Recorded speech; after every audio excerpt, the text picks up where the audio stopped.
La semaine prochaine à SmackDown, c'est la draft. Dans 2 semaines, le show aura lieu en France. Ouais, va pas falloir manquer les prochains shows. Et bonjour à toutes et à tous, on se retrouve aujourd'hui pour mon récap de SmackDown du 19 avril 2024. Et le show bleu qui débute directement avec un match pour déterminer qui sera le challenger pour le titre de Cody Rhodes lors de Backlash France. Dans 2 semaines, on retrouve LA Knight face à AJ Styles, un combat d'un peu moins de 10 minutes.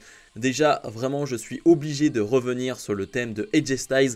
Le You Don't Want None au tout début est tellement terrible. Il est terrible, pas dans le bon sens du tout, vraiment pas. C'est pas bon, c'est vraiment pas bon. Je reviens dessus, mais parce que son thème d'avant était tellement excellent, était tellement génial que ce thème-là est tellement pas bon. Ça me déçoit. Comme quasiment tous les thèmes aujourd'hui, mais bref, un combat de 7-8 minutes, les deux s'étaient déjà affrontés du côté de WrestleMania, c'était un excellent combat, on va pas arriver au niveau du match de Mania, mais c'est un excellent match une nouvelle fois, les deux s'entendent bien sur le ring, hein. Vraiment il y a une belle alchimie entre les deux, et ça me fait quand même plaisir de voir un AJ Styles à ce niveau, de voir un LA Knight qui montre encore une fois que oui, sur le ring, c'est de grande qualité. J'adore une prise de AJ Styles qu'il porte très rarement, mais quand il la porte, ça me fout à chaque fois des frissons. C'est lorsqu'il fait son springboard du coin du ring en faisant un moonsault et il se rattrape avec un DDT inversé. C'est l'une de mes prises favorites actuellement à la WWE depuis qu'AJ Styles est arrivé. Une prise que j'adore et qu'on voit rarement mais que j'aime beaucoup. Ce qui est sûr, c'est que AJ Styles en fin de combat va tricher. Et oui, il va mettre les doigts dans les yeux de LA Knight et AJ Styles va l'emporter et affrontera donc Cody Rhodes lors de Backlash France. C'était mon pronostic, c'était aussi ce que j'espérais, hein, rien contre LA Knight, mais sachant que je vais à Backlash France, mon match de rêve entre guillemets, c'est AJ Styles face à Cody Rhodes. C'est un match que j'attends depuis un petit moment maintenant et on va l'avoir en France, on va l'avoir en live pour certains, ça va être totalement fou. Sur le parking, Solo Sikoa rejoint Paul Heyman en costume et lui dit d'accueillir le nouveau membre de la Bloodline, Tama Tonga. Sikoa demande si Kevin Owens est là ce soir. Paul Heyman répond qu'il est certainement là. Solo Sikoa lui demande de l'emmener vers lui. Nick Aldis est sur le ring, le général manager de SmackDown nous présente Triple H. Il nous souhaite la bienvenue du côté de SmackDown qui est sold out à Pittsburgh après le plus grand WrestleMania de l'histoire. Il remercie Adam Pearce et Nick Aldis qui font un très beau travail pour diriger leurs brands respectives. Nick Aldis fait venir les champions par équipe de SmackDown, Austin Theory et Grayson Waller. Triple H les félicite pour leur victoire et leur présente les nouveaux titres de champion WWE par équipe. Il révèle les nouvelles ceintures par équipe pour SmackDown et tend sa main à Grayson Waller qui préfère serrer celle d'Austin Theory. Nick Aldis leur informe que s'il continue, une autre équipe prendra les ceintures. Et d'ailleurs, un match pour déterminer les prochains challengers arrive tout de suite. Comme on l'a vu lors de Raw, 2 nouvelles ceintures de champion par équipe. Elles sont vraiment sublimes. Je crois que je les préfère vraiment à celles de Raw parce que celles de Raw ont une forme plus particulière. Celles-là sont plus classiques, j'ai envie de dire. Mais elles sont très très belles une nouvelle fois. Ils n'ont pas fait n'importe quoi avec les designs des ceintures. Et ça, c'est toujours une très très bonne chose. Quand tu intègres un nouveau titre, quand tu intègres une nouvelle ceinture, le design est giga important dans un premier temps et ensuite c'est la manière dont les titres vont être portés et les règnes, etc., etc. Mais déjà le design c'est ce qu'il y a d'important en premier lieu et elles sont magnifiques. Intéressant de voir que Grayson Waller ne serre pas la main de Triple H et joue son rôle de heel totalement jusqu'au bout. Donc ça j'ai beaucoup apprécié. Et donc on va avoir un match à plusieurs équipes pour déterminer leur prochain challenger dans la foulée. On enchaîne donc avec un match pour déterminer les nouveaux challengers au titre d'Austin Theory et Grayson Waller. On retrouve les Street Profits, New Catcher Republic, Author of Pain et Legado del Fantasma. Un combat qui va durer 12-13 minutes. On va leur laisser du temps.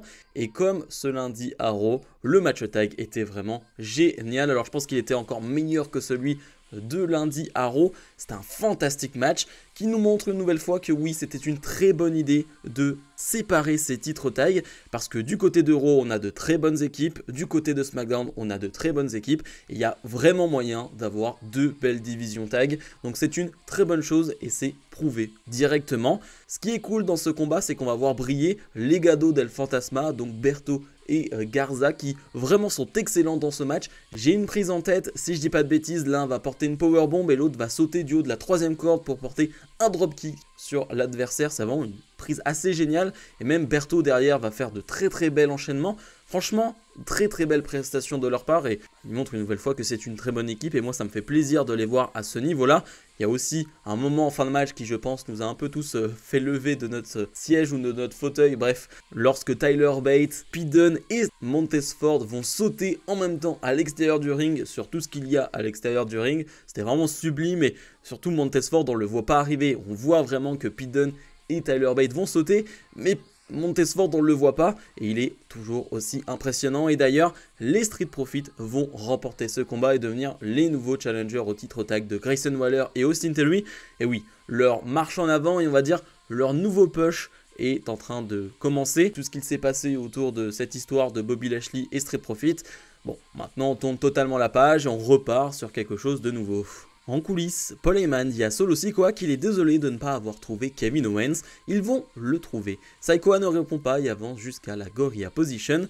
Paul Heyman dit qu'il n'essaye pas de l'énerver mais ce n'est pas des décisions à prendre, c'est des décisions qui peuvent être prises par un seul homme. Solo Sikoa lui demande s'il en a fini, Heyman demande si Tama Tonga va venir et Sikoa lève le pouce. Sikoa fait son entrée avec Paul Heyman sur le ring, Heyman se présente et la foule chante We Want Roman. Solo Sikoa prend le micro et dit qu'il a dû perdre un frère la semaine dernière pour en trouver un nouveau, Tama Tonga. On voit alors Kevin Owens en sang se faire balancer sur la scène par Tama Tonga qui le suit. Les arbitres arrivent ensuite pour l'arrêter. Tama Tonga monte sur le ring, puis lève son doigt avec Solo Sikoa et Paul Heyman. Mais Kevin Owens revient vers le ring et une bagarre explose en ringside. KO essaye de prendre le dessus mais la Bloodline le remet à terre. Les officiels viennent pour les séparer. Tama Tonga veut prendre une chaise. Mais Nick Aldis, le général manager, lui interdit de l'utiliser. La Bloodline va alors quitter le ring. Sur le parking, Nick Aldis rejoint Paul Heyman et lui montre un accident de voiture. L'une de ces voitures était celle de Kevin Owens et l'autre de Tama Tonga. Les choses se règlent sur le ring. La semaine prochaine aura lieu la draft. Et il veut être sûr que la Bloodline comprenne, car perdre n'est pas la seule chose qui entraîne des conséquences. J'ai beaucoup aimé ce segment. Alors en plus, il part de loin parce que c'est très compliqué, comme je le disais, d'avoir un Solo Sikoa hyper crédible maintenant parce qu'il ne l'a pas été pendant des mois. Mais je trouve que vu d'où il part, ça part plutôt bien justement parce que Tama Tonga fait preuve de beaucoup de violence. Voir un Kevin Owens qui arrive comme ça de cette manière en sang, mais totalement en sang, le visage totalement en sang, forcément c'est une image choquante, forcément c'est une image forte et ça rétablit un peu plus Solo Sikoa en tant que vraie menace et Tama Tonga qui arrive directement à SmackDown en étant une grosse menace. Donc je trouve que c'est très bien fait. Solo Sikoa qui n'arrive quasiment même pas à parler au micro tellement le public va le huer. Très bien que le public réagisse, c'est la meilleure des choses. On le dit toujours. Le pire truc, c'est que le public s'en fiche, et ce n'est pas le cas. Le public ne s'en fiche pas, va même chanter déjà des We Want Roman, ils veulent déjà Roman Reigns, mais franchement, les débuts sont vraiment très cool. Santos Escobar accompagné d'Electra Lopez fait face à Carlito accompagné de Zelina Vega, un combat de quelques minutes. J'ai vraiment pas grand chose à en tirer de ce combat. Ce qui est intéressant, c'est que plus tôt dans la journée, les Legado del Fantasma ont redit une nouvelle fois que ce n'était pas eux qui ont attaqué Dragon Lee. Clairement, le suspect numéro 1, c'est Carlito. Désolé Carlito, mais là, il y a un peu trop d'indices qui vont vers toi et donc je ne serais pas étonné que tu sois l'agresseur de Dragon Lee. Carlito qui sur le ring bouge un peu à 2 à l'heure, il faut le dire, c'est pas dingue du tout, c'est pas terrible comme combat. Ce qui est sûr, c'est qu'on va avoir une intervention de la part d'Electra Lopez. Zelina Vega va s'en occuper dans un premier temps mais va finalement se faire contrer. L'arbitre a le dos tourné, Santos Escobar va en profiter pour porter un coup dans les parties de Carlito et remporter ce combat. Il y a à peu près tout ce qu'il y a à dire. Faudrait pas non plus que cette histoire entre Legado del Fantasma et LWO dure pendant 8 ans. On a compris, on a vraiment compris. Et dans le main event, première défense de titre pour Bayley face à Naomi. Juste avant le combat, on a vu dans le public Damage Control qui était accompagné de Jade Cargill et Bianca Belair. Ça va bientôt arriver ce combat, c'est sûr et certain, peut-être même du côté de Backlash France. Ce qui est sûr, c'est que Bayley face à Naomi va faire 5-6 minutes et c'était vraiment très bon. On a un combat Babyface contre Babyface. Et c'est assez rare du côté de la WWE, c'est pas quelque chose d'habituel. Et finalement ça va bien se passer parce que le public va popper pour les deux. C'est toujours la difficulté de mettre un face contre un face parce qu'on se retrouve souvent avec un match où le public ne sait pas pour qui popper et du coup le public ne pop jamais. Et bah là pour le coup ils vont pas faire de choix, ils vont simplement être pour les deux jusqu'au moment final où il y a un enchaînement de coups où là le public va se mettre évidemment derrière Bayley, mais en tout cas c'est plutôt partagé et je trouve que le match est bon, c'est un vrai bon combat, il y a une belle alchimie entre les deux. C'était pas affronté depuis 2020 ou quelque chose comme ça et c'est normal vu que Naomi avait été relâchée par la WWE, mais c'est un match assez frais qui est vraiment bon. Naomi elle enchaîne des belles performances là depuis quelques semaines et ça me fait plaisir de la voir à ce niveau là parce que j'avais pas des doutes sur son retour, mais disons que voilà, j'ai pas une hype particulière pour Naomi, mais bah, elle me montre qu'elle est capable de faire de très très bons combats. Et Bayley, j'ai pas de souci à me faire, encore une fois ça va dépendre du booking, mais ce qui est sûr, c'est que le match ne va pas avoir de fin parce que Tiffany Stratton va intervenir. Pendant ce match, va s'en prendre aux deux femmes et va terminer le show avec son moonsault magnifique sur les deux. Là, clairement, on le sent venir. Backlash France, Bayley face à Naomi, face à Tiffany Stratton. Ça n'a pas été encore officialisé, mais ça va arriver.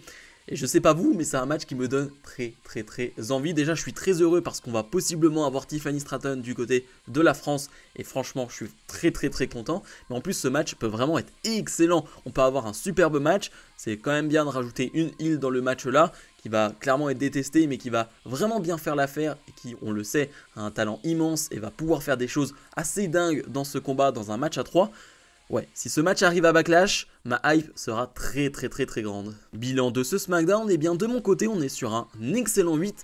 J'en ai pas réellement parlé, mais c'est vrai que le segment dans le parking où on peut voir la voiture de Kevin Owens qui a été accidentée par la voiture de Tama Tonga, ça rappelle forcément des segments de l'époque des années 90, début années 2000. Segment qu'on voyait un peu de temps à autre dans ces dernières années, mais qui était très rare. Et moi, c'est le genre de segment que j'aime bien. Évidemment, moi, j'aime bien le catch et tout ce qui s'y passe, mais le divertissement, tout ce qui s'y passe autour, si on peut faire des grands angles un peu clichés, évidemment, on reste dans du catch et moi, ça ne me gêne pas, ce genre de cliché. Bah, moi, ça me fait plaisir, ce genre de segment. Donc, j'ai vraiment bien aimé. C'est vrai que le main event féminin, mettre Bayley directement dans sa première défense de titre dans le main event, je trouve ça bien parce qu'on aurait pu clairement terminer avec le segment de la Bloodline qui était choquant, qui était marquant. Mais non, on a décidé de mettre les femmes dans le main event et Bayley pour sa première défense de titre. Ça montre qu'on a quand même pas mal d'estime pour Bayley et qu'on veut mettre en avant son titre. Et ça, c'est une très bonne nouvelle. C'est vrai que j'ai parlé de la feud entre la LWO et les Legado del Fantasma. On peut espérer qu'avec la draft, ils aient la bonne idée de les séparer. C'est comme pour Bianca Belair Damage Control, ce serait bien de les séparer pour qu'on n'ait pas ce type d'histoire encore et encore.